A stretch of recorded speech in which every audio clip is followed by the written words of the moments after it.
Se estiverem vendo aí, dá um joinha. Tamo vendo. Boa. Então é isso, galera. Boa tarde, hein? Fiz uma apresentação aqui bem rapidinho, só pra gente passar por alguns pontos, né? Acho que é a primeira vez que me chamam pra criticar um código aí ou ver, então não tinha muita ideia do que fazer e eu decidi criar mais uma apresentação, tipo, meio que pra gente ver alguns padrões e boas práticas aí quando a gente tá falando de projetos back-end, ainda mais com Node, né? Que é o caso do que a Oca vem trabalhando aqui, né? Mas antes de começar, acho que tem bastante gente nova aqui na UCAN, né? Tipo, pra quem não sabe, já fiz parte da UCAN entre 2018 e início de 2023, ou final de 2022, não lembro certo. Então foram uns 3 ou 4 anos. Entrei no finalzinho de 2018, passei acho que o ano de 2019 como dev ali, acho que 2019 como diretor de projetos e 2020 como presidente. Ou foi tudo isso deslocado um ano para frente, eu não lembro ao certo. Atualmente eu sou formado em engenharia de computação, eu formei no meio do ano passado e atualmente eu trabalho como engenheiro de plataforma na Conta Simples. E o que a gente vai ver aqui hoje, né? Basicamente a gente vai ver uma breve visão sobre Node, nem vamos entrar muito, porque acho que já é de conhecimento da maioria da galera, só tipo uma visãozinha por cima mesmo. Um pouco sobre padronização e alguns padrões e ferramentas que podem ajudar a gente no dia a dia, né? E aí, por último, a gente vai abrir um dos projetos aí, que acho que é o do mapa do tesouro que o Naka me passou, pra gente trocar uma ideia mesmo e conversar e tudo mais, né? Se alguém tiver alguma dúvida aí durante a apresentação aí, quiser interromper, só levantar a mão, fica à vontade, tá? Não precisa esperar chegar no final, não. Então, o que seria o Node, né? Qual é a breve visão aqui sobre ele, né? Basicamente, o Node não é uma linguagem, mas é uma plataforma que foi criada em 2009 para rodar código JavaScript. Atualmente ele está na versão LTS 20 já. Quando eu comecei a codar, o Node estava lá na versão 8, então todo ano eles lançam uma versão estável, então faz bastante tempo já. O core dele é escrito em C++ e C, e JavaScript também. O Node ele é multiplataforma, então a gente consegue estar rodando Node aí em web, navegador, consegue estar rodando em servidor, back-end, em televisões, então em tudo que a gente imaginar aí a gente consegue estar rodando Node hoje em dia, até em dispositivos embarcados. Hoje tem uma alta disponibilidade de devs, né? Acho que é uma das plataformas de programação mais populares para web hoje em dia. Como já comentei, interpretado, tem uma comunidade grande também, então isso é um ponto positivo para quem está querendo aprender. Sempre vai ter conteúdo sobre, sempre vai ter onde procurar resolução de problema, entre outras coisas. E a parte de paradigma, que seria ali se vai programar orientado a objetos, funcional, etc., ela é multiparadigma, é bem permissiva, então você pode estar programando orientado a objetos, você pode estar programando ela mais funcional, você pode estar programando de várias formas, né? Uma curiosidade aqui que o Node, o JavaScript ou o Node, né, quando a gente está trabalhando com Node, ele tem tem 64 palavras reservadas, né, que são aquelas palavras que você não pode usar no código sem que seja para fazer determinada coisa, né, tipo, sei lá, um const da vida, sabe, que é para declarar uma constante. Então ela tem 64 dessas palavras aí. Indo para padrão... Eita! Acho que ficou um... Deixa eu só...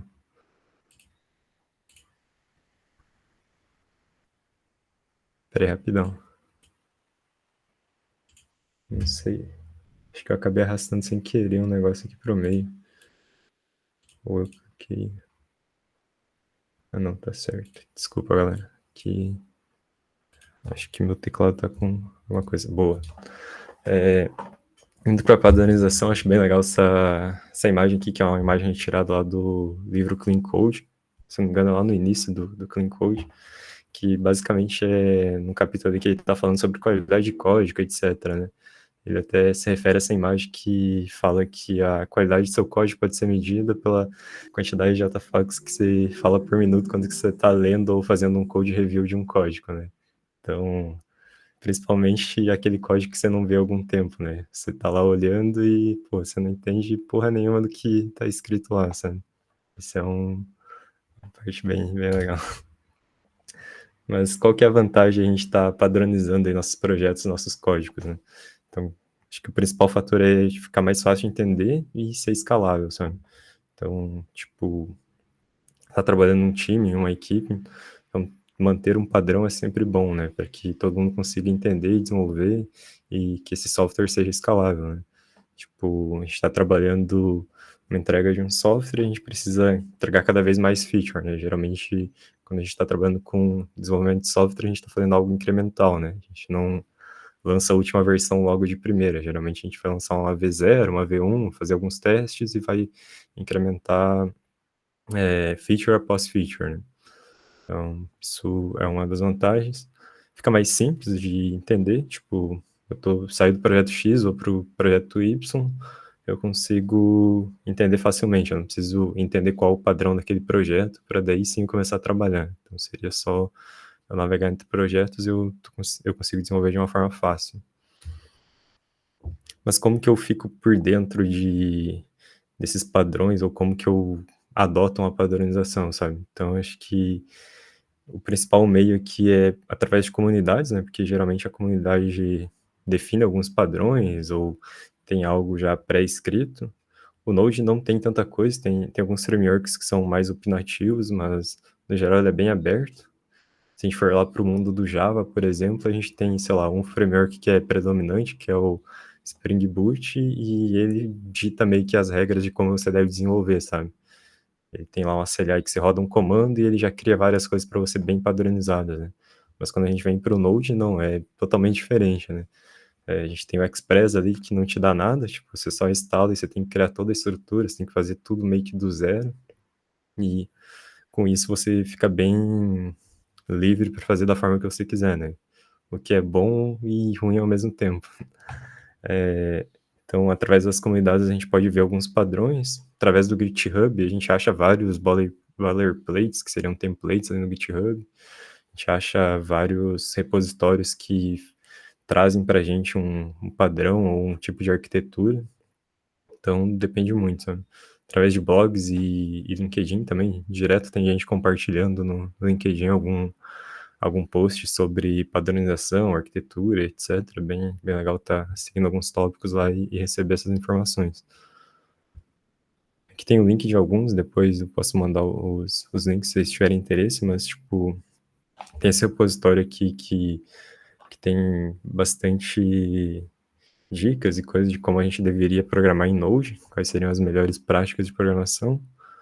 Esse segundo tem meio que tudo que a gente precisar sobre Node, a gente vai achar nele. Então, ali tem uma lista de ferramentas, uma lista de tudo que você imaginar, sabe? Tipo, de documentação, de comunidade, etc. É bem legal esse repositório. E eu trouxe alguns outros que são um pouco menos conhecidos, mas eu estava dando uma lida ontem e parecem legais também sobre Node. E, por último, o Medium. Não sei se vocês conhecem o Medium, mas ele é meio que uma plataforma para você estar postando posts ali, tipo, como se fosse um blog, sabe? Você consegue criar sua página e ter seu blog pessoal no Medium. E tem muita gente que compartilha conteúdo técnico lá dentro, é bem legal. Ele também tem o esquema de você colocar os seus tópicos de interesse, você é notificado quando alguém publica alguma coisa, e é um meio bem legal de estar atualizado aí sobre a área. Agora entrando um pouco em alguns padrões aí, ferramentas, acho que um dos padrões que eu vi ali no projeto que a gente até vai discutir depois é a parte de padronização de nomenclatura. Então, tipo, você definir em seu projeto qual que é a nomenclatura que vai ser, tipo, desde nomenclatura para arquivo, para classe, para função, etc, sabe? Acho que isso é bem importante. Tipo, principalmente quando a gente está falando de Node, não tem certo e errado. Tipo, sei lá, não está escrito em pedra que a gente precisa declarar os arquivos em Pascal Case, por exemplo, que é essa última forma aqui, que é primeira letra maiúscula, quando muda a palavra também maiúsculo e o resto tudo minúsculo, sabe? Sei lá, tem muita gente que programa dessa forma, tipo, sei lá, alguém que veio do Java, por exemplo, lá no Java meio que você tem que fazer os arquivos em Pascal Case, senão o JVM acho que reclama, se eu não me engano. Mas tem muita gente que usa o Kebab Case também. Tipo, eu preferencialmente gosto bastante do Kebab Case para arquivos, né? Mas tem gente também que usa Snake Case, tipo, e não tem certo e errado, sabe? Tipo, meio que você só tem que definir qual que é o que seu projeto vai usar e usar aquilo em tudo, sabe? A mesma coisa para variáveis internas. Tipo, por padrão, vamos fazer todas as classes com Pascal Case, vamos fazer tudo que for variável ali constante em maiúsculo, e etc, sabe? Meio que definir isso. E tem algumas ferramentas que ajudam a manter esse padrão aí e conferir se ninguém está ferindo esse padrão, né? Que a gente já vai ver. Aqui tem um exemplo de inconsistência que a gente poderia tá encontrando. Então, a gente for ver aqui na primeira linha, a gente tem dois exemplos meio inconsistentes, né? Esse aqui até parece que tá certo, tipo, tá todos os arquivos em kebab case e tudo mais, mas tipo, a gente tá usando aqui o sujeito como plural no primeiro arquivo e no segundo a gente tá usando ele no singular, sabe? Tipo, já é uma inconsistência, não tem nada de case type aqui errado, inconsistente, mas a forma como a gente está declarando o nome, tipo, não é consistente, sabe? Então ter esses padrões definidos é legal também. Que no segundo, tipo, mais errado ainda, sabe? A gente tem um Pascal Snake Case aqui, e o segundo a gente tá em... Porra, esqueci qual que é o que começa com um minúsculo e depois tem o case sensitive ali, maiúsculo. Mas, Camel. Camel Case, boa, obrigado. Já no último aqui a gente tem os exemplos que seriam corretos, né? A gente tem os dois em kebab, plural e etc. O segundo a gente tá tudo com Pascal Case, então meio que a gente tem as coisas bem definidas, né? E isso é bem importante, sabe? Tipo, sei lá, você vai abrir uma pasta ali, você tem algumas dezenas de arquivos e cada um tá de um jeito, sabe? Tipo, quando você vai criar um novo, você não sabe como que você vai criar. Então, ter isso definido é legal. Outra parada é a parte de declaração de variáveis também. Até, sei lá, se algum dia vocês tiverem a oportunidade de ler o Clean Code, ele fala bastante disso, de ter variáveis semânticas. Então, nunca declarar, sei lá, uma variável só com uma letra, sabe? Tipo, dar um nome semântico para ela, tipo, para você ler a variável e saber exatamente o que ela é, sabe? Tipo, aqui no exemplo a gente tem só um H e do lado tem um comentário ainda falando o que é o H, sabe? Tipo, se fosse uma variável que fosse só utilizada aqui na mesma linha, tipo, dentro de um fórum, um map que tipo, só tem uma linha, tipo, até vai, tá ligado? Mas agora para algo que vai ser utilizado depois, ou vai ser passado para uma outra função, é sempre interessante dar um nome mais semântico, né? Então aqui a gente tem horas desde da modificação, horas desde da criação. Então, tipo, você sabe exatamente o que aquela variável é, né? E não precisa de nenhum comentário ao lado, né? Nesse caso aqui a gente só tem, no exemplo errado, a gente só tem um H. Tipo, você não sabe o que aquele H é, né? Tipo, tem até um comentário do lado, mas aí você vai ter que parar para ler o comentário. Quando você for utilizar ela lá embaixo no seu código, sei lá, 10 linhas depois, você vai ter que subir o seu navegador ali para encontrar a declaração dela para saber o que é. Então, sempre importante, né? Ainda mais quando a gente está trabalhando com JavaScript, que a gente não declara o tipo, só com JavaScript puro, né? A gente não tem nem o tipo dela no IntelliSense do nosso editor, né? E uma ferramenta bem legal aqui, um tipo de ferramenta, são os linters, que são bem legais e ajudam bastante no dia a dia para manter essa padronização. Então, ela é uma ferramenta de análise de código estático usada para usar erros de programação, bugs, erros estilísticos e construções suspeitas. Então, essa é a definição que o Wikipedia traz para a gente. Mas, basicamente, ela é uma ferramenta que vai auxiliar a gente a manter o padrão do nosso código, né? Hoje, os principais linters aí para JavaScript, para TypeScript, Node, quando a gente está trabalhando, é o Preader e o SLint. Então, o excelente vai estar ajudando ali na parte de formatação, adição de algumas coisas. Ele checa inconsistências também, então, tipo, sei lá, consigo definir uma regra falando que todas as minhas constantes devem ser em Pascal Case, por exemplo, ou Camel Case, né? Se eu for lá e declarar uma em Snake Case, o excelente vai acusar um erro, sabe? Então, tipo, eu consigo definir esse tipo de regra. E tem diversos plugins que a gente consegue adicionar no SLint para que ajude a melhorar o nosso código. Tipo, sei lá, tem uns plugins lá que eu lembro que é de complexidade, sabe? Se seu código tiver vários níveis para dentro de um for ou algo do tipo, ele já vai acusar erro, sabe? Então ele fala, sei lá, você consegue definir, né? Até 3 níveis para dentro de uma função é aceitável. Depois disso, eu quero que você considere isso um erro ou fique um warning ali. Tem um plugin do Sonar Cloud, se eu não me engano, que a gente usa lá no trampo, que é bem legal. Tipo, o Sonar é uma outra ferramenta de análise estática de código, que ela consegue pegar vários bugs antes mesmo de você levar seu código para produção, ele consegue pegar alguns cenários de vulnerabilidade, sabe?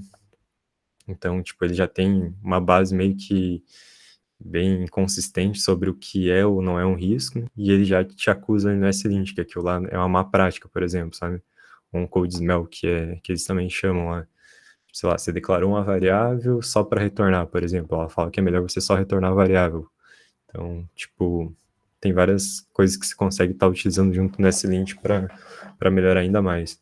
E o Preader, ele é mais utilizado mesmo para a parte de formatação, né? Tipo, como no JavaScript a gente tem ali que é opcional ou não usar ponto e vírgula, a gente pode estar usando aspas duplas, aspas simples, crase para definir strings e, tipo, ele ajuda a gente a padronizar essa formatação.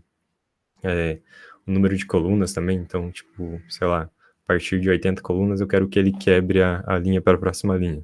Isso é bem, bem útil. E por último,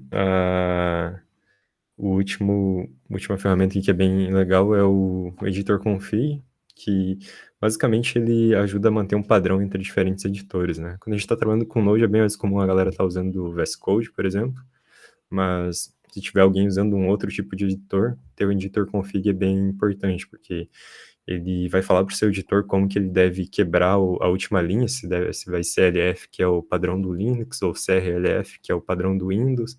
Então ele acaba padronizando esse tipo de coisa. Tem mais algumas outras coisas, mas tipo, meio que tem umas coisas que variam de ideia para ideia e de sistema operacional para sistema operacional, e ele acaba padronizando. Aqui tem um gifzinho do como que ficaria o S20 integrado no VS Code. Então, meio que não interessa a forma como você programa, quando você dá um fix ali, ou se você ativar a opção de quando você salvar ele formatar, ele já iria formatar para você. Cara, isso aqui é muito útil no dia a dia, porque tipo, você não precisa ficar perdendo tempo ali colocando a formatação correta e tudo mais, sabe? Sei lá, tipo, alguém tá com o navegador configurado na tabulação de 4 espaços e a outra pessoa tá na tabulação de 2. Então, o que você definir no arquivo lá de configuração do ESLint e do Preader é o que vai ficar padrão no projeto, saca? Então, tipo, não corre o risco de alguém comitar alguma coisa com 4 espaços e outra pessoa com 2. Ou comitar, tipo, tudo com a indentação tudo zoada aqui, igual era o exemplo, né? Isso é bem importante também. Um outro tipo de outra padronização que eu acho que é bem importante também quando a gente está trabalhando em projetos back-end e principalmente com APIs, é a parte de designer de API, então saber como declarar ali os recursos da nossa API, os verbos, quais são os parâmetros que vai receber, se a gente vai trabalhar com versionamento ou não. Aqui no exemplo a gente tem basicamente o designer padrão de uma API, né, onde a gente tem o início de uma URL, né, de uma API REST, onde a gente tem no início o protocolo, que é o HTTP, o hostname aqui, que é para onde que ele vai resolver, que, por exemplo, estava rodando provavelmente local em alguma máquina, que era o localhost. Qual que é a porta? A gente pode ou não ter a porta, né? Quando não tem, ela vai direto para a porta 80. E depois a gente tem o contexto da aplicação, né? Tipo, isso aqui pode ou não pode existir, né?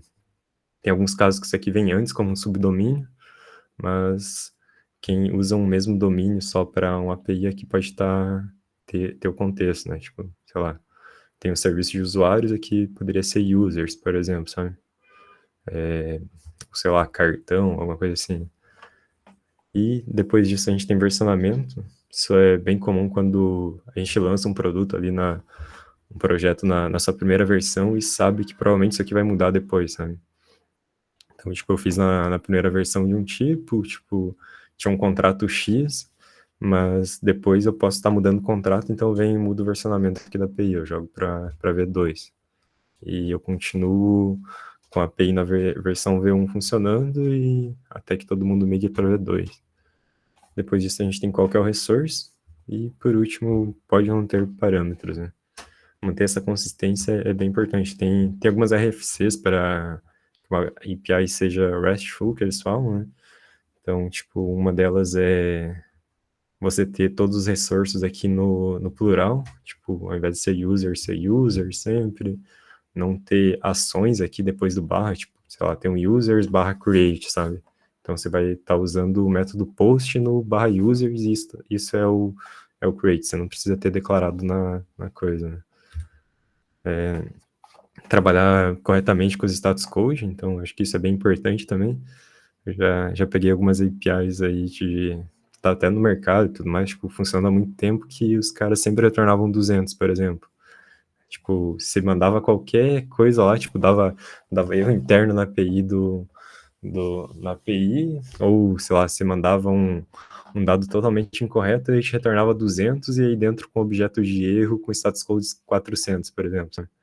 Então, trabalhar sempre com os status code corretos é importante. Tipo, quando a gente tem sucesso, realmente sucesso, retornar algo na casa dos 200.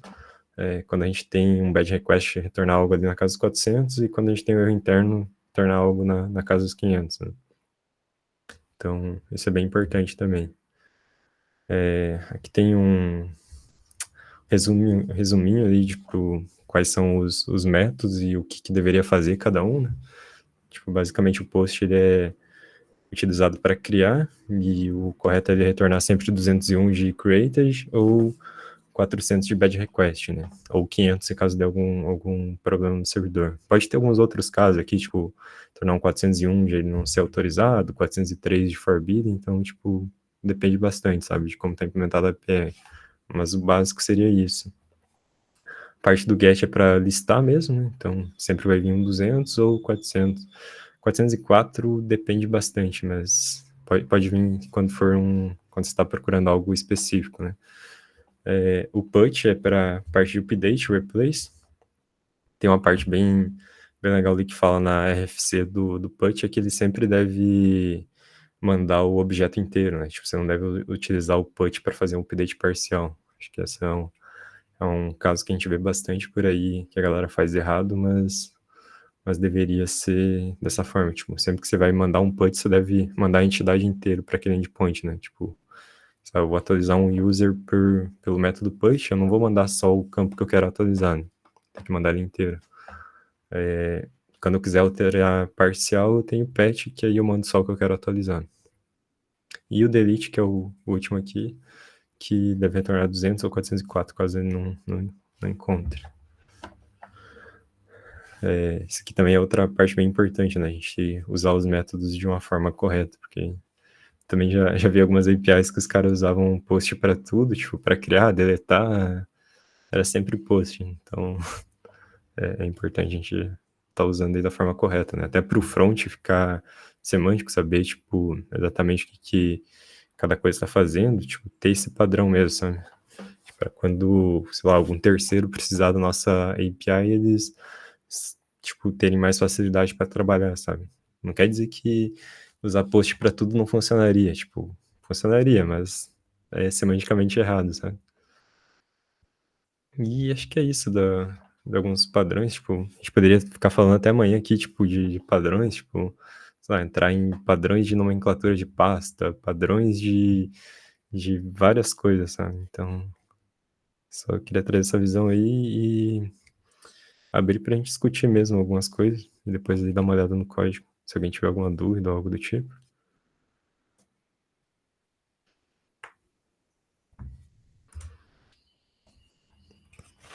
Quem tem algum ponto aí?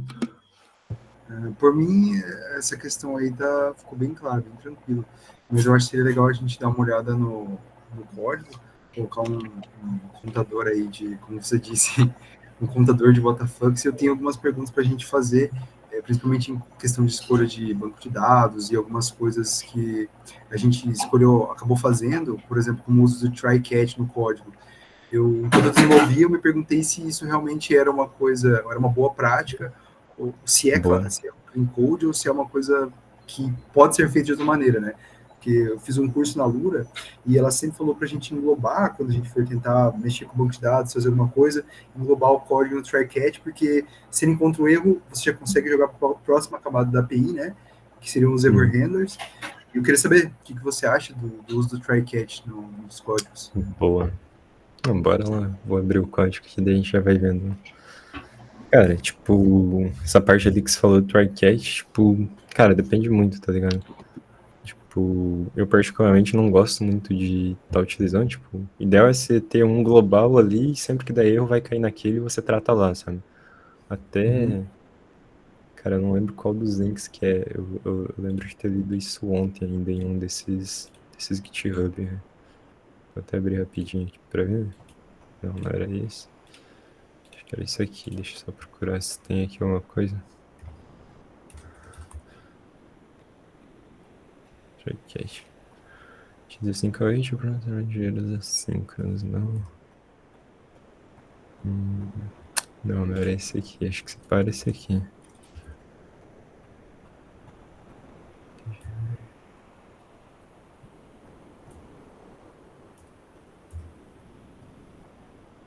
Não, não era esse. Não lembro onde que eu li, mas era em algum dos GitHub que eu abri ontem. Mas basicamente ele falava pra, tipo, evitar tratamento de erro meio que local, sabe? E, tipo, Uhum. centralizar tudo num handler erro global, sabe? Então, tipo, sei lá, se você tem vários locais na sua aplicação que dispara erro, meio que continua disparando lá e só no seu handler global ali você faz a tratativa, né? Que acho que é o que vocês fizeram aqui nesse cara, né? Se não me Uhum. engano, esse cara aqui, né? Que basicamente ele verificava, tipo, Isso, que isso. qual era o tipo de erro e retornava, né? Eu coloquei isso, se não me engano, como a última camada, entre aspas. Eu tenho que ver Uhum. no, Que é no utilizado aqui. server.js, eu acho. Isso, foi a última camada. Uhum. Então, tipo, eu até ia entrar nesse ponto aqui dos controllers depois, sabe? Tinha mais alguma coisa aí relacionada a isso? Não, era mais essa questão mesmo. Deixa eu ver, tinha outra coisa que. Como a gente estava com um prazo curto, eu já ia perguntar sobre a questão do banco de dados. A gente tinha, se não me engano, 2 meses e meio para terminar, né, o projeto, estava um pouco acirrado ali. Eu fiz uma pesquisa para ver qual seria o banco de dados que facilitaria o aprendizado, ou seja, menor curva de aprendizado mais de boa. E o único problema, e aí a resposta que eu encontrei foi o MongoDB, né? Porque é só um Hum, JSONzão, então só o único problema talvez seja a gente fica muito ajustado só utilizando Mongo, sendo que tem muitos outros bancos de dados aí, banco de dados relacional, que pode baixar o custo, né? O próprio Postgres, eu sim, acho que acredito se você pegar uma máquina, colocar uma imagem Docker e jogar o Postgres lá, talvez até fique mais barato. E em termos, sabe, você sabendo a realidade da Alcan, assim, que a gente não pode gastar muito dinheiro soltando as aplicações, qual que se diria que seria a melhor maneira de escolher o banco de dados? E se o MongoDB foi um banco de dados adequado para esse projeto? sim. Cara, acho que certeza que foi adequado, tá ligado? Tipo, pra aplicação meio que pequena, assim, tipo, que você só vai precisar fazer insert, consultar, acho que, tipo, o Mongo atende bem, sabe? Ainda mais se você estiver usando o Mongo Atlas, eu não sei se vocês usaram na própria máquina ou vocês usaram alguma instância. Não, a gente usou uma instância no Atlas. Entendi. A grátis lá era um cluster, É era 500 MB, 512 acho que é bytes. 512 megas. Isso. Cara, 512 megas dá pra aguentar bastante coisa já, né? Acho que vocês devem ter usado, sei lá, uns 50 mega no máximo, Não, acredito. não chegou. Foi um kbyte só. Ah, Porque então. é, Ah, porque era só pra salvar, né? Tipo um. o O, mapa, e as paradas. a galera, a equipe, né, a gente chegou à conclusão também que seria uma boa ideia se a gente fizesse dados voláteis, né? E aí que a Uhum. gente se deparou com o Redis, tanto que eu acredito que eu tirei uma dúvida com você no meio do desenvolvimento se era sobre os sockets, né? Porque eu estava com medo de abrir muitos sockets e dar problema na aplicação, crashar, né? Sim, Não sei se você lembra, né? eu E, lembro. assim, no final das contas, acabou que custou um pouco mais por causa do Redis, por causa do meu medo, mas com certeza 512 megabytes dava suave de. Dava bem tranquilo. Tancava suave os dados. A gente Sim. acabou separando só a parte do mapa para o Redis, ou seja, o usuário entrava, fazia o login, quando ele fazia o login, se criava um dado temporário de umas 2, 3 horas no cachê, né? Uhum. Depois acabava. Entendi que era o tempo da pessoa fazer um percurso lá. Cara, Isso. acho que banco depende também bastante, sabe? Tipo, no geral daria para usar Make Mongo para tudo, né? Tipo, principalmente nessas aplicações mais tradicional. Tipo, acho que só quando se for ali para um cenário que tem muito relacionamento, sabe? Tipo, sei lá, se tem várias entidades, vários recursos que se relacionam entre si, tipo, seria um pouco melhor você ir pro banco de dados relacional, sabe? Mas isso depende também muito, tipo, sei lá, da forma como... Hoje tem várias formas de você estar contornando ali quando você está no modelo no relacional. Pra ter ideia, minha empresa é um banco lá, né? Então, tipo, tem muita coisa que é transacional, que tem relacionamento, tipo, tem usuário, o usuário tem transação, tem extrato, tem cartão, tem muita coisa que se relaciona entre si, e tipo, hoje 99% da nossa base lá é banco não relacional, né, que a gente usa um da Amazon. Tipo, dá para você trabalhar com dados relacionados, mas com um banco não relacional mesmo assim, sabe? Então, tipo, tá armazenando ali quando a gente tá num banco relacional tipo Postgres, você tem lá sua tabela, e daí numa coluna você tem um item que é o relacionamento com outra coluna, né? Que é a chave estrangeira de uma outra tabela, né? Então, tipo, quando você vai para o não relacional, você trabalha meio que parecido, você vai ter um dado ali, e no outro registro você vai ter aquele dado replicado, saca? Então, tipo, sei lá, você tem meio que a relação múltipla ali, né? Você tem o ID sei lá, pega usuário e evento, por exemplo. Então, você tem, um usuário tem um evento, né? Então, você tem dentro do evento o ID do usuário, e dentro do usuário você tem todos os IDs dos eventos que ele tem, saca? E aí, se em alguma consulta você precisar no evento, você vai ter que fazer duas consultas, né? Essa é a parte Uhum. negativa. Então, Sim, tipo, sim. se você precisar ficar fazendo muitas essas consultas, talvez faça sentido ir para o banco relacional. Outra coisa que ajuda bastante na hora de decidir, tem um teorema que é o teorema CAP, que até depois se vocês quiserem dar uma pesquisada e ler sobre, é bem legal, sabe? Tipo, ele ajuda bastante na hora que você está escolhendo um banco. Então, basicamente, ele tem o C que é de consistência, o, o A que é de disponibilidade, né, availability, e o P que é o de particionamento, tolerância a particionamento, né? Então, tipo, meio que esse teorema fala que um banco nunca vai ter os três, né? Então, ele sempre vai estar em uma das vértices, né? Tipo, deixa eu até pegar uma imagem, um triângulo aqui, que acho que fala um pouco melhor. Vou botar isso aqui, ó. Então, tipo, um banco ele sempre vai ter disponibilidade, vai ser tolerante a particionamento, ou ele vai ser consistente e tolerante a particionamento, ou ele vai ser consistente e ter disponibilidade, né? Então, teria que entender o que é cada coisa aqui e o que sua aplicação necessita, sabe? Então, tipo, eu quero que ele seja disponível, então toda hora que eu precisar fazer uma consulta, ele esteja disponível, tipo, o mais importante. Então, eu vou ter que ir para um que tenha disponibilidade, né? Mas agora, consistência também é importante, tá ligado? Então, tipo, sempre que eu consultar, eu quero que aquele dado seja verdadeiro, que é o que não ocorre, tipo, no Dynamo, no Dynamo, não, no Mongo, quando a gente está trabalhando com ele clusterizado, né? Porque às vezes a Uhum. gente grava em uma instância, até que ele replica, meio que tem esse delay ali, saca? Então, tipo, tem esses problemas. Então, tipo, teria que entender o que cada banco tem de problema e o que a nossa aplicação precisa ter conseguir escolher o melhor banco, sabe? Tipo, eu recomendo bastante dar uma lida sobre o Teorema Kappa, depois tem diversos posts aí em blog, essas outras coisas que vocês vão achar, que é bem legal. Muito bacana, bem interessante. Mas eu ainda tinha algumas outras perguntas, mas eu acho que você poderia dar uma olhada Ah, ali nos controllers. São bem específicas, na verdade. uhum. Você conseguiu rodar na sua máquina Cara, acabei não rodando, mas de boa, mano. Não, Dá não, pra, tranquilo, tranquilo. dá pra Então, entender, mas a maneira que... Veja se faz sentido. A maneira que a gente fez a questão do validar os pinos. Foi gerado um dado, que é um map data, que é dado os dados do mapa. Isso foi gerado no... Deixa eu ver... nos controllers dos usuários. uhum. Users... Vai para baixo um pouquinho. Register, login. Login... Login.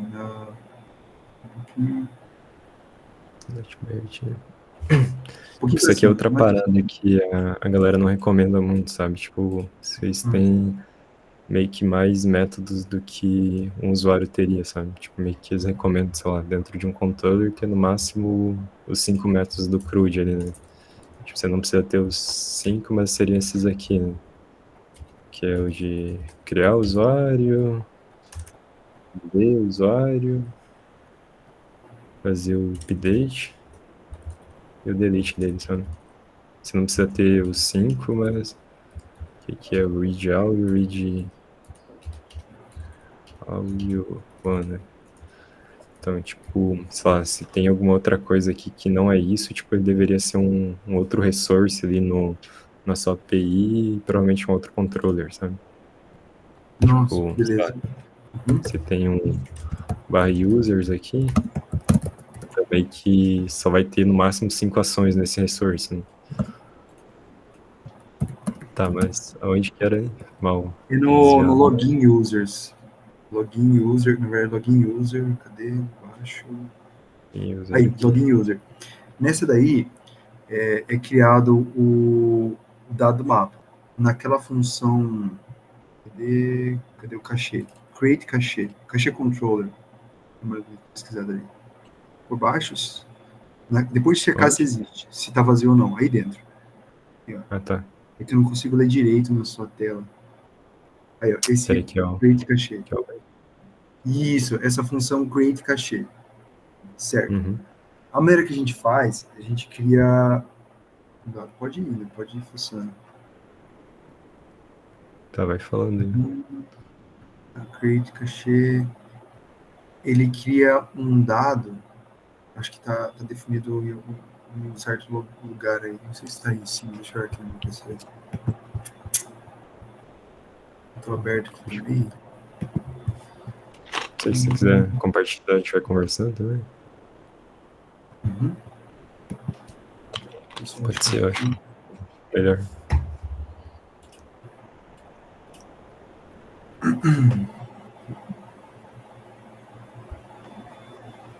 Ah, certo.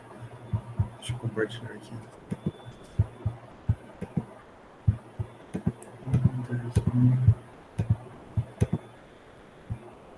Vocês estão conseguindo ver? Aham. Certo. Beleza. Aqui no... Deixa eu ver, controllers, middlewares, models, routes, services, e últimos, map handler. Isso, no map handler. Aqui eu fiz esse constructor, né? Aqui foi a parte menos Node, mais JavaScript que eu tava com dúvida, cara. Porque como é que eu fiz? Eu não sei se isso é uma gambiarra ou se isso pode ser considerado clean code. Esse map data, ele seria o dado volátil que a gente vai criar, vai criar no cachê do Red, certo? Então vai ter o ID do usuário, o nome do usuário, o progresso, que seria a contagem de quantos stands ele visitou, né? Para a gente poder fazer a barrinha de porcentagem da gamificação do evento, né? E aí foi feito também um vetor simples que vai ser a lista de pinos. Pinos seriam só os stands, a informação dos stands, que teria... Eu e o Luiz, a gente chegou à conclusão de que seria feito tipo um plano cartesiano, né? no front-end, que seria o X e o Y seria onde que estaria o pino do mapa. Mas o ponto é, a gente guardou um booleano dentro desse pin list, que seria se ele foi visitado ou não, certo? Tanto que foi feito o pin list, tanto que tem essa outra estrutura aqui, que eu fiz uma classe chamada pino, né? Que vai ter o ID, o nome, a posição, né? Que seria XY, a descrição, a imagem do stand e um booleano visitado. Essa classe estaria dentro da classe MapRender, que é uma lista, entendeu? Isso aqui. Entendeu? Tá. E aí a maneira que a gente fez, que eu acho que é aí que começou, eu quero saber se isso foi a melhor maneira de isso consome recurso, né? Toda vez que a pessoa liga recurso, ele ia checar, ia passar por todo esse vetor, ia ver, comparar se foi visitado ou não. Se visit é igual a true, ele retorna um zero. E se não for, se não for, ou seja, se ele for visitado, ele adiciona um progresso e retorna um. A maneira que está feito aqui, esse return run, return zero, e essa checagem, poderia ser feito de outra maneira, ou você acha que está clean? Acho que, sei lá, tem várias formas que daria pra fazer. Acho que uma parada ali, tipo, esses return 0, return 1 aí, poderia ser só um return visitas, tá ligado? Isso já ficaria mais limpo aí também o código, mas agora indo tipo, tá ligado? Que você tem um if, alguma coisa, você retorna 0, senão você retorna 1, acho que é, né? Tipo, isso aí poderia ser... é que tem agora que eu vi que tem o progress ali. Tá. Isso aqui. Mas aí vocês estavam armazenando isso só no Redis ou tava armazenando no Mongo também? Isso é só no Redis, porque é os dados do mapa, que é só referente se a pessoa visitou ou não, entendeu? Sim. Mas aí se ela, por exemplo, fosse na segunda e Já não perdeu. completasse, aí ela perdeu. Já perdeu, ela já teria que recomeçar o jogo. Porque a ideia era consumir o mínimo de recursos, porque a gente estava com medo do Mongo resultado, porque a gente não tinha muita noção, né? Sim. Cara, eu acho que vocês poderiam ter salvado tudo no Mongo mesmo e, tipo, nem precisaria do RAID, saca? Tipo, e aí, sei lá, ter criado uma outra tabela, tipo, de pontos visitados que você só armazenava o usuário e daí dentro tudo onde ele passou, né? E aí faria essa mesma consulta aí que vocês fizeram, só que num dado lá no Mongo, por exemplo, né? Lá, colocava o usuário e pegava a data também, né? Tipo, que aí até depois vocês poderiam estar emitindo relatório, né? Tipo, quantas pessoas começaram e não concluíram, sabe? Tipo, esses dados vocês não têm hoje, né? Tipo, para saber se foi eficiente ou não, né? Então, não, tipo, sabemos. essa é uma outra parada, sabe? Tipo, quando vocês estão fazendo um produto, é bem importante, tipo, focar nessa parte aí também, sabe? Tipo, pra até entender qual que foi o sucesso da aplicação ou não, né? Tipo, que às vezes, sei lá, tipo, vocês têm um dado aí que várias pessoas terminaram e conseguiram e pegaram o prêmio lá que tava dando e tudo mais, né? Mas, tipo, quantos por cento das pessoas abandonaram o jogo no meio, tá ligado? Tipo, vocês não têm essa estatística, né? Tipo, e aí, tipo, depois, se tivesse isso, como vocês tinham a parte do login, vocês até poderiam, sei lá, tá fazendo uma pesquisa depois, tipo, o que você achou da aplicação, por que você não conseguiu concluir, tipo, se tivesse um número muito alto de desistência ali no meio, sabe? Certo. Então, tipo, são alguns pontos importantes, tipo, sempre, por mais que você esteja trabalhando com um dado que é volátil, tipo, você tem que ter algum registro ali para medir o sucesso também, né? Isso é um ponto legal. Ou, tipo, sei lá, pelo menos tem um registro, tipo, de quando começou, tipo, quem começou, e daí tem um registro desses quem começou, terminou, tá ligado? Então, Sim. Tipo, tem várias coisas. Sim, perfeito. E ainda sobre essa parte de JavaScript, eu coloquei uma pasta, porque eu estava vendo um pouco sobre a arquitetura MVC, né? Model View Controller. Mas eu fiquei com muitas dúvidas no que eram os services, e o que deveria ser colocado no Utils. E aí, nessa parte das estruturas de dados, por exemplo, fazer a classe, vou colocar no Utils. Isso está certo? Feito dessa maneira? É polêmico isso, né? Deixa eu ver, ó. Depende bastante, tipo, essa parte, sei lá, isso aí do QR Code, por exemplo, é certamente um útil, tá ligado? Que Aham. você basicamente tá recebendo um dado e tá transformando para alguma outra coisa, né? Então, tipo, isso cabe bastante. Mas, tipo, o PIN, por exemplo, deixa eu ver. O PIN poderia ser um. É models ali que vocês criaram, né? Models, né? Tem alguns lugares que Ah, chamam os models de entidades, por exemplo, né? uhum. Mas isso aí É, só que tranquilamente poderia ser um model. só que eu não coloquei nos modos porque não, ela não ficaria, ela não seria uma entidade no banco de dados, entendeu? Aí eu fiquei nessa dúvida. Mas, tipo, ela é uma entidade em memória ali, por exemplo, sabe? Tipo, nem sempre o que é uma entidade ou um model ali é algo que tá no banco, sabe? Pode ser algo temporário ou algo do tipo, né? Então, isso depende bastante. Deixa eu ver o que mais tem. Agora, eu vou parar de compartilhar minha tela. Boa. A parte de tratativa de erro, se quiser, até ia falar pra você mostrar ali, mas eu, cara, faz tempo que eu não uso o Express, mas se eu não me engano ele tinha um- uma parada para você fazer não ter que estar colocando aqueles nexts aqui, sabe? Deixa eu ver se eu acho Uhum. minha botão aqui. Acho que era Express Async Errors, se eu não me engano. Acho que é esse cara aqui. Já compartilho aqui.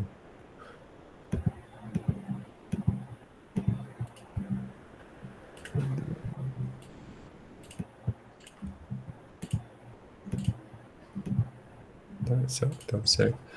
Se eu não me engano, aí tem esse pacote aqui, velho, que eu usava, que era, tipo, meio que todos os erros que vocês estão lançando aqui é async, né? Então, tipo, se você Sim. dá se você não tiver try catch e retornar um next aqui, cadê? Opa, as coisas. Se não retornar esse next aqui, ele não vai cair nesse middler de erro aqui, né? Isso. Aí que o que o next faz ali é mandar para frente o erro e tudo mais, né? Se você está usando esse pacote aqui, que basicamente você precisa dar o require nele e declarar um, um handler erro aqui, que é o que vocês já tinham, sabe? Então, basicamente, não precisaria de nenhum desses try catch aqui, né? Que vocês tornaram. Cadê? Tipo, com esse next. Então, tipo, poderia remover tudo isso aqui e simplificaria bastante, sabe? Sim. Então, é uma forma de trabalhar com erros assim que no Express. Deixa eu ver o que mais que tem. Parte do linter aqui é uma parada legal, porque tem bastante coisa que tem, sei lá, espaço faltando, sobrando, tipo, até se você usar o próprio format, ponto, coisa aqui do VS Code ele já identa, sabe? Então, tipo, isso ajuda bastante também. Mas, tipo, se tivesse um excelente, um reader configurado aqui, tipo, já daria bastante, sabe? Aquele, deixa eu ver se consigo mudar os espaços para 4.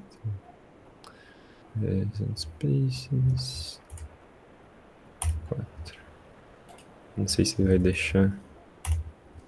Que meu editor já está configurado para 2 espaços. Mas, tipo, tem. Lembra que aqui tinha, tipo, um espaço aqui, etc. Tipo, coisas básicas, mas, tipo, que dá uma diferença, sabe? Deixa eu ver, tem mais um ponto aqui nessa parte do controle. Que vocês que...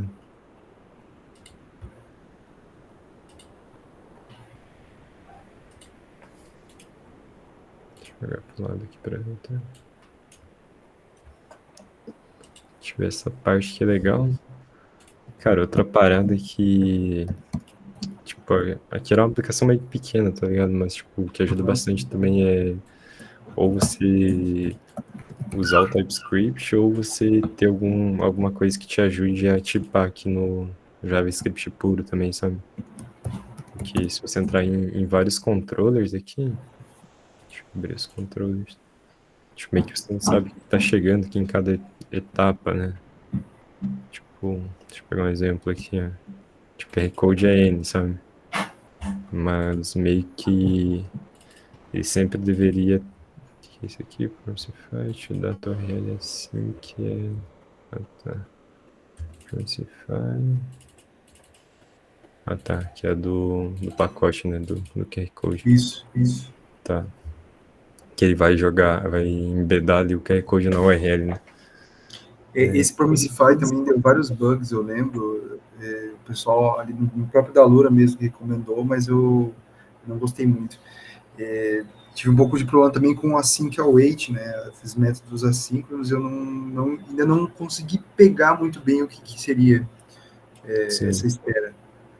Mas, tipo, cara, basicamente aqui, ó, por exemplo, você colocaria o result aqui e esse then aqui não existiria, sabe? Aham. E estaria funcionando da mesma forma. E aí você não tem aquele monte de callback, saca? Uhum. Então, tipo, Hum. ele simplifica bastante também. Tipo, ficaria assim, sabe? Aí se você estivesse usando aquele middle, aquele negócio de erro lá assim, que tipo, seu código ia ficar só isso aqui, por exemplo. Entende? E aqui você eliminou várias linhas já. Entendeu? Deixa eu ver o que mais que daria pra melhorar aqui. Essa é uma parada, tipo. Porque meio que sempre que você tá trabalhando com async await, tipo, essa nomenclatura aqui do ponto .den ou ponto .cat, que dá pra ter até um ponto .cat aqui, sabe? Não Uhum. sei se vai pegar IntelliSense, mas ele funcionaria da mesma forma do cat aqui embaixo, né? Que ele funciona para promises também. Mas sempre que você tem um ponto .den aqui, você poderia basicamente remover isso aqui e pegar meio que o que você estava vindo aqui no callback e falar que você quer dar um await, sabe? Igual await. Aí, tipo, eu quero que ele espere essa promise aqui resolver e aí eu vou ter o resultado, sabe? E aí eu Aí só jogo. depois eu lido com o resultado. Tipo, depois em Isso, outro. Opa, entendi. exato. Porque o Nossa. callback, basicamente, vocês já viram o ciclo de vida do Node, né? Node.js, Lifecycle, acho que é. Deixa eu ver se eu acho uma imagem aqui. Mas basicamente ele tem o event loop, que é onde ele fica rodando, e sempre que você tem uma promise, meio que ele joga, se não me engano, pro final da pilha lá, que é a stack, né, de processamento. E aí quando você está trabalhando com a sync await, meio que você consegue falar que ele vai esperar que o lá resolver, sabe? Então, e não fica, né? Faz tempo que eu não vejo a parte do Event Loop aqui, porque era uma parada que eu estudei bastante no início, mas não é uma parada que você vê todo dia, sabe? Mas, tipo, é como basicamente ele vai resolver as promises, etc, saca? Basicamente ele tem uma fila ali de eventos, que é as operações, as chamadas de função e etc. E sempre que você chama uma promise, meio que ele joga essa promise pro final, se eu não me engano, sabe? E aí meio que para você travar o código ali para que ele execute aquela promise mesmo e tipo e não vá para frente, você tem que usar o await aqui, saca? Mas para isso tem que ser uma função assíncrona. Se ela não for assíncrona, você tem que declarar um callback ali ou usar o ponto .then, que basicamente você vai falar, quando terminar de executar essa promise, eu quero que execute esse código aqui, sabe? Basicamente isso. Cara, é isso, tipo, simplificaria bastante, sabe? Ficar usando os pontos .then aqui, né? Porque pensa que aqui dentro você poderia ter uma outra promise, tipo, se Uhum. acontece aqui, né? Por exemplo. Claro que não ia ser isso, né? Mas aí eu vou ter outra aqui dentro, sabe? Format aqui. Tipo, essa parada vai crescendo infinitamente, sabe? E aí acontece o callback real que eles falam. Deixa eu procurar aqui uma imagem.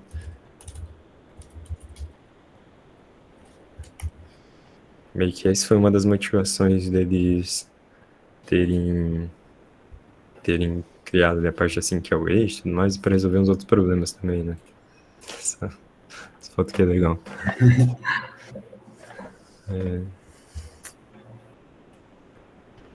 Deixa eu ver o que mais.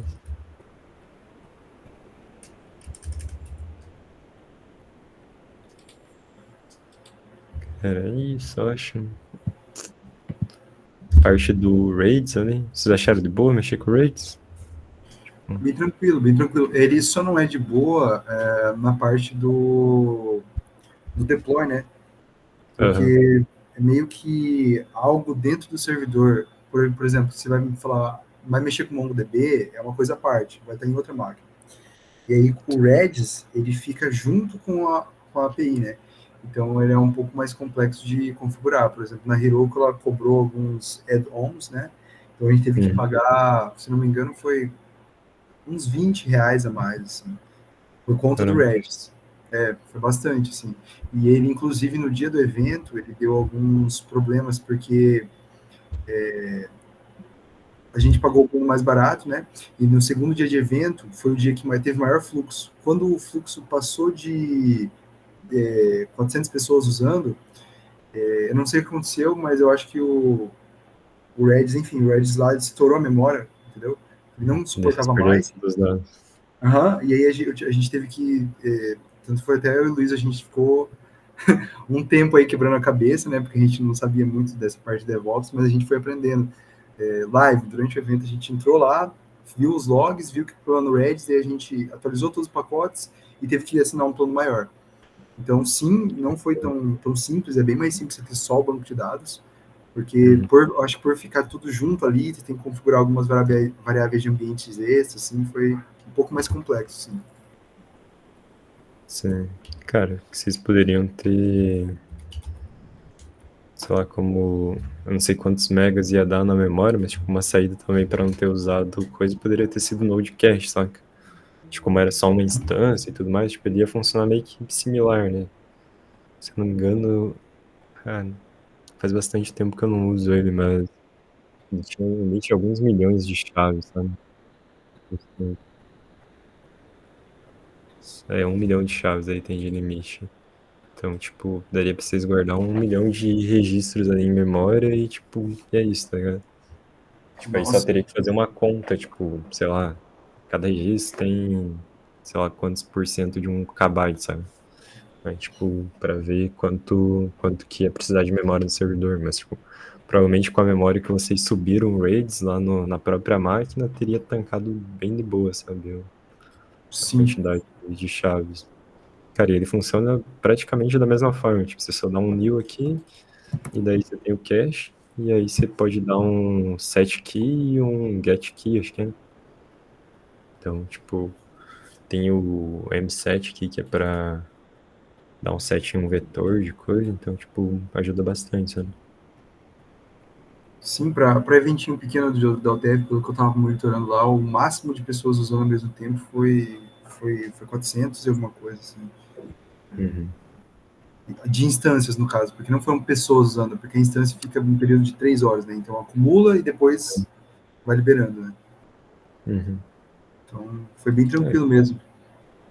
cara, por isso que é importante salvar os dados, tá ligado? Tipo, Sim. a galera ali meio que teve que começar do zero, né? Tipo, que tava usando naquele momento, né? Que meio que perdeu todos os pontos que tinha passado, por exemplo. Deixa eu ver. Deixa eu ver se tem mais alguma coisa. Esse users handler aqui é para autenticação? O que que é? É a Already. questão do Mongoose, se ele encontrar ou não um stand ou usuário. Mas isso foi mais eu não sei se isso considera uma gambiarra. É um middleware para mexer com o Mongoose. Uhum, entendi. E para autenticação também. Por exemplo, você errou assim, entendeu? Ah, tá. Esse aqui era só Isso, pro erro, isso. né? Se for É, erro, entendi. Não, tranquilo. só que eu passei como string, eu não sei se isso também é uma boa prática. Tipo, a Tranquilo. função vai retornar, tipo assim, se deu um erro no Mongoose lá, você não achou, o nome do usuário não existe, ele vai retornar aquela exata string ali que você deu antes, e aí, se for igual, ele dá um erro. E os prizes, a gente não teve tempo de implementar, né? Mas Que era uma eram os coisa pais? que os prazos seriam os prêmios para a pessoa visualizar. E aí Hum, cada pessoa ia ter, tipo assim, um pool de prêmios, né? Por exemplo, 5 prêmios diferentes. Seria uma lembrancinha ali, um copo e tal. Isso seria a questão do pessoal da feira de profissões. E aí a gente ia cadastrar esse, e cada pessoa participante ia pegar aleatoriamente um desses prêmios e ela poderia ver qual que é o prêmio que ela vai liberar para jogar para terminar a gamificação do evento. entendi. Mas isso não foi implementado. Legal. Deixa eu ver a autenticação. Acho que era utilizada direto no controller, né? Isso. Tá, porque era parte do login, entendi. Mas eu tinha a parte. Onde é que vocês validavam o JWT daí? Oi? Onde que era validado o JWT? O JSON é token? Então, É, deixa eu dar uma olhada aqui no código, que eu não consigo ver direito no seu. deixa eu ver. App. Porque aqui não tem nenhum middleware de validação, né? Ah, não, isso é no Auth Service. Tá, mas aí. Não, isso aqui é no login, deixa eu ver. Auth Service. Aqui tem dois Tipo. Auth Services. Ah, não, no middleware. Auth Middleware. Tem a classe Authenticator, e eu fiz uma função, Ah, a tá. gente fez uma função Verify, e ela pega o header que o front ia passar no login. Ah, tá. Mas é só para esses endpoints aqui, né? Isso. Cara, aí o list users era sem autenticação. Tipo, No qualquer um caso, desses. o list users, quando a gente deu o deploy, isso era só para desenvolvimento, né? Para a gente ir Ah, tá, desenvolvendo, ia foi. vendo os usuários. Eu comentei no dia Uhum, do entendi. evento. Esse também count é meio. A gente deixou habilitado para a gente poder ficar contando Uhum. usuários. Boa. Ah, da hora, né? Midor que funciona legal. Sim. Cara, mas é só esses pontos, tá ligado? Tipo, dá padronizando as coisas, mas bem massa, velho. Ficou legal.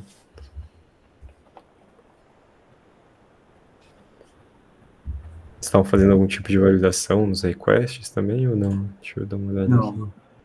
não, a gente não colocou Deixa nada nesse sentido.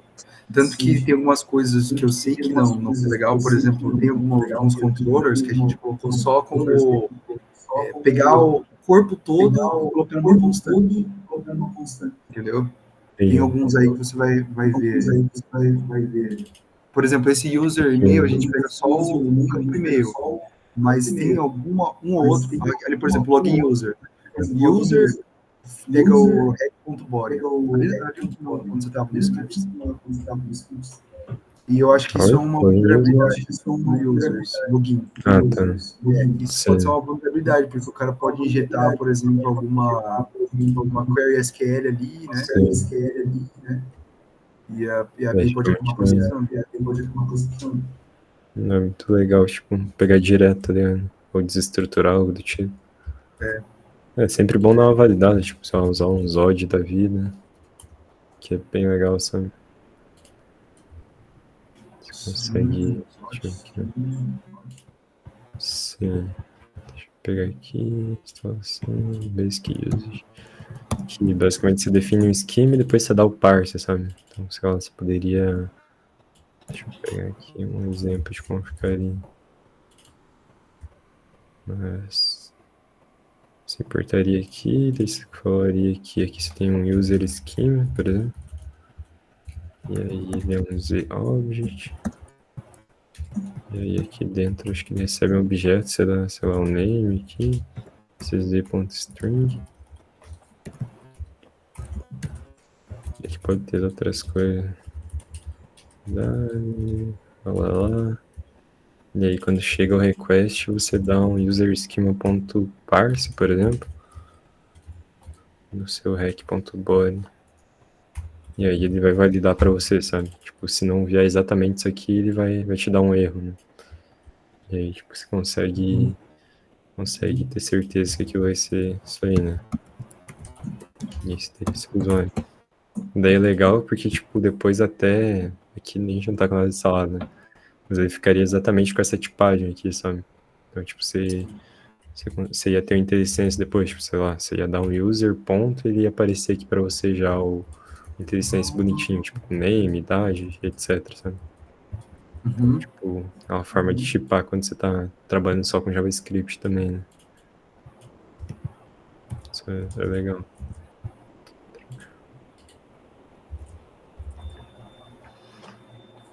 Deixa eu ver se tem mais alguma outra coisa que é legal.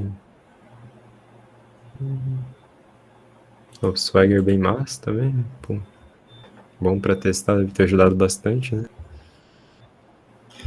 Na verdade, o Swagger eu fiz mais no final porque se tiver ficar pro pessoal, o pessoal vai querer melhorar, né, a aplicação. Então, quando a pessoa entrar de Uhum. cara, assim, já ajuda na configuração do insônia, né? Daí roda lá o API Uhum. Docs, já entende. Isso aqui, legal.